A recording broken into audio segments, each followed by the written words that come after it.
This is DFW Home Talk, where we educate you on the real facts of the local real estate, credit, and finance markets, empowering you to make informed decisions for you and your family, achieve financial goals, and the dream of home ownership with financial security. Now your host, Kimberly Beckham. Can you explain to us what a Pell Grant is? Oh, yes. A Pell Grant is a federal program. It's money that does not have to be paid back. And it is for students who have an EFC, estimated family contribution or expected family contribution of $5,158 or less. As a good rule of thumb, if you have about $10,000 in adjusted gross income per person in your household, you're probably not going to qualify for the Pell Grant. So it's pretty hard for dual income families to qualify for that program, although it's quite well known. And most people, one of the biggest financial aid myths in America right now is that financial aid will pay for everything in college, and it won't. And the Pell Grant is a good example of that. While it is there for our students that have high financial need, it is not for everyone.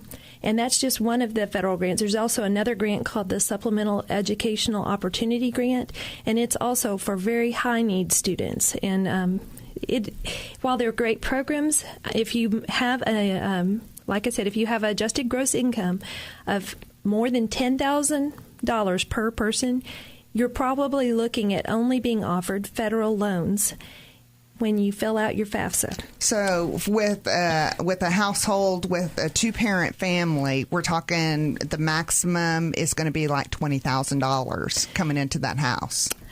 Is that ballpark if it's $10,000 per adult? Mm-hmm. That's approximately right. Your estimated family contribution number is the determiner. So those 20 factors could sway. If you do make more than that, if you have a number of children in college, that could sway the number to, or it could decrease the EFC number. So there are ways to get around it without that income, but those are just a rule of thumb. That's not the federal guideline. It's just my rule of thumb when I look at a family's income in determining what could I advise that they could expect in college finance. But almost everyone, all students in America are offered the federal loans, but the federal subsidized and unsubsidized loans. The federal unsubsidized loan means that you are paying the interest on that loan when you sign for it. The subsidized loan means that the federal government is paying the interest while your student is in college and through the deferral period, which is 6 months after the student graduates from college. So the subsidized loan is obviously your better bet if you want to keep your costs lower, but often students need both to get through school. And neither are bad. They're low interest rates. They're at 4.66 right now. Mm-hmm. And their payback is very favorable towards the student. Like I said, 6 months after you graduate, that's when you start paying. So hopefully by then your student has a job and can start paying for those. And they do not have any credit rating. You don't have to have a credit rating to get those loans. Every student is availed that opportunity. So they don't need a parent to co-sign on those loans for it? No, they don't. Now, the parents are also offered loans by the federal government. The one that most people know about is the Parent Plus loan, and it's at 7.21%. Parents do have to have good credit in order to qualify for that loan, and a lot of times there are better options in the private loan world than going that route. So that's pretty high percentage. Yes, it is. You can find there's actually a 0% interest loan called the Abe and Ann Seibel Foundation through Frost Bank. That is an amazing opportunity if you think about it. A lot of people who had money and wanted to set them up in trusts or private foundations create these loans to benefit higher education students, and knowing about them as options can often save you hundreds, if not thousands of dollars in interest over the term of the loan. And did I hear you say zero interest? Is that what you said? Yes. Isn't that interesting? It's only for Texas students, and you have to call Frost Bank in Galveston in order to get the application, but it is offered to any Texas student.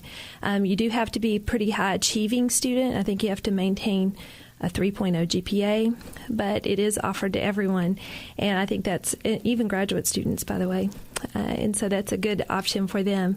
Also, there's one loan in Texas that doesn't require any cosigners. Can you imagine that, a private loan with no cosigners?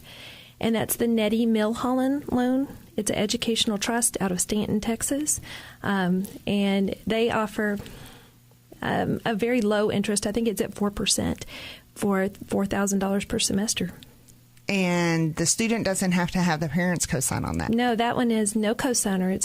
It is a signature loan with the trust.